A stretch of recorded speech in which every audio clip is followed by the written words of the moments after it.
Alright, so we are told here the equation of g of x is equal to a over x plus q. Now if we look at this form is given in functional notation, but this is a hyperbola. Why? Because we have a over x where the variable x is actually in the denominator and it's raised to a single exponent. So that means this is a hyperbola function. It's in that form. If we look at the grade specific of this hyperbola, this is a grade 10 form of the hyperbola because the variable x is isolated in the denominator, whereas if it was grade 11, it would have never been a single x variable isolated in the denominator. There would have been a single variable with either an added constant term or a subtracted constant term. That's how we would have known it's a grade 11 function, but this is a grade 10 function because that's the limitation in the grade 10 function. So this function is given below as it says it passes through the point. So there's a point there that the function passes to, which is x coordinate is 4, the y coordinate is 2. So if you look at the function, there it is. All right, so that is where the function passes through 4, the x coordinate, and 2, the y coordinate. On the graph, it says g has a range. Now range, what's range? Range is the possible y values where the function exists. All right, so the range is, as it says, y is an element. So the function exists from negative infinity to 1. And negative infinity obviously not included because negative infinity indicates that the function exists in the negative direction with negative values forever and ever. Now it moves from there up until positive 1. At positive 1, the function does not exist because the function is not included exactly at 1. All right. And then this here is a notation that's used for union, okay, or in other words, union or the word or can be used from 1 to infinity. Now, the function again is not included at 1, but it goes all the way from the bottom to the top to positive infinity. So the function basically goes on forever and ever in that direction. So if we see here, the function does exist where? Everywhere. Another way to one would have written this particular range, all right, if not in this notation, it would have been saying y is an element of R. In other words, the function exists everywhere, but what? Y cannot be 1. So in other words, because 1 is not included, right, because there's an open bracket, it would mean that the function does not exist where y is equal to 1. So y cannot be 1. But the function exists everywhere for the values of y. In other words, from the bottom to the top, the function exists everywhere from negative infinity, okay, all the way to positive infinity, but then there's just this particular restriction, all right? So we call that the asymptote. Y cannot be 1. So without understanding this notation and that, we will not be able to understand, oh, where does the function not exist? So that would mean, guys, in the diagram itself, this here was not there. But I can make this conclusion based on my range. So my range, whether the range is given in this notation or the range is given in that notation, I can be able to then conclude about what? Because remember, the asymptote is actually the horizontal asymptote. To be specifically, I use HA for horizontal asymptote. Remember, asymptote is the boundary line where the function does not exist. So there are two asymptotes for a hyperbola. There's a horizontal asymptote and there is a vertical asymptote. Okay. So the horizontal boundary line where the function does not exist is y is equal to 1.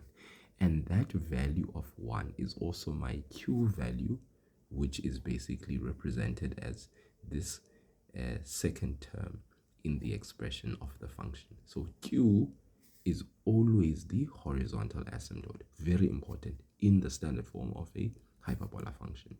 Secondly, there's also a vertical asymptote for the function. Now, since this, as I said, is a grade 10 function, where x is isolated in the denominator. The question is, what value of x can the denominator never be? This is a fraction. So what basically makes this fraction undefined? It's when x is equal to what? 0. Which means the vertical line x is equal to 0 is what I refer to here as my vertical asymptote. This is for grade 10, right? But remember, if it was a grade 11 function and there was a constant term, I would ask myself, what value of x would I substitute in the denominator that would make the denominator 0? And then that would be my vertical asymptote. But in this case, because 0 is a single term in the denominator, if I substitute x is equal to 0, that would make this function undefined, which means the function does not exist where x is equal to 0 on this vertical line. Very important things to note and understand from the beginning, so that by understanding and interpreting the information you have here, the range giving you your horizontal asymptote, subsequently helping you understand that since y is equal to 1 is my horizontal asymptote, it means that my q value is equal to positive 1. Then that will help me in being able to write down the equation of the hyperbola function. So let's proceed then on to the question. The question says, determine the equation of g. Determine the equation of g. So guys, this is really straightforward. So if I rewrite this form, g of x is equal to a over x plus q. Remember, g of x, like I said, is functional notation, but it simply means what? G of x means y. All right, simply put. Now I can rewrite a over x. The q value, as I said, since I know the range is from negative infinity to positive infinity, where 1 is not included, that means my horizontal asymptote, since it's y is equal to 1, my q value is the value of the horizontal asymptote. So I'm going to say y is equal to a over x plus 1. Why is it 1 there? It's because y cannot be 1.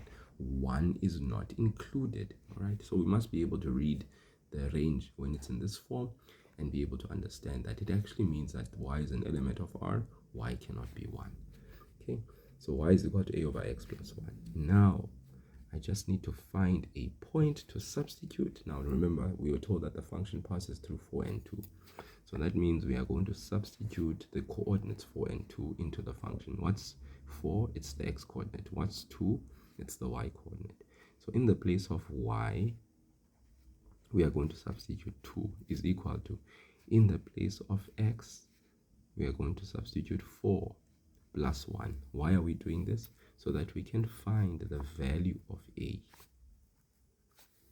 Okay, then let's go ahead and solve for this equation. So what we do is we transpose the 1. 2 minus 1 is equal to a over 4. We get 1 is equal to a over 4.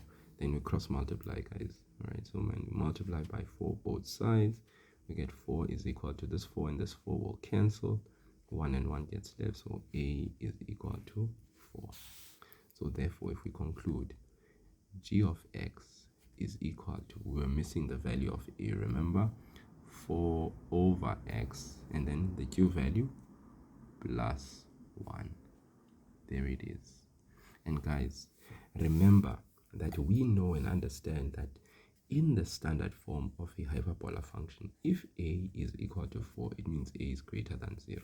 What do we anticipate about the sketch of our function? We expect and anticipate that the sketch of the function will be found in the first quadrant and the third quadrant, because this would be our horizontal asymptote and this would be our vertical asymptote. And basically the asymptotes define the boundaries. This is the first quadrant, second quadrant, third quadrant, and fourth quadrant. Whenever a is greater than 0, because it's a 4 here, we usually find the sketch in the first and the third quadrant. And that makes sense that with the diagram that we have here, we were able to find the equation being g of x equal to 4 where a is positive. It makes sense because this function is in the first and the third quadrant according to the asymptotes.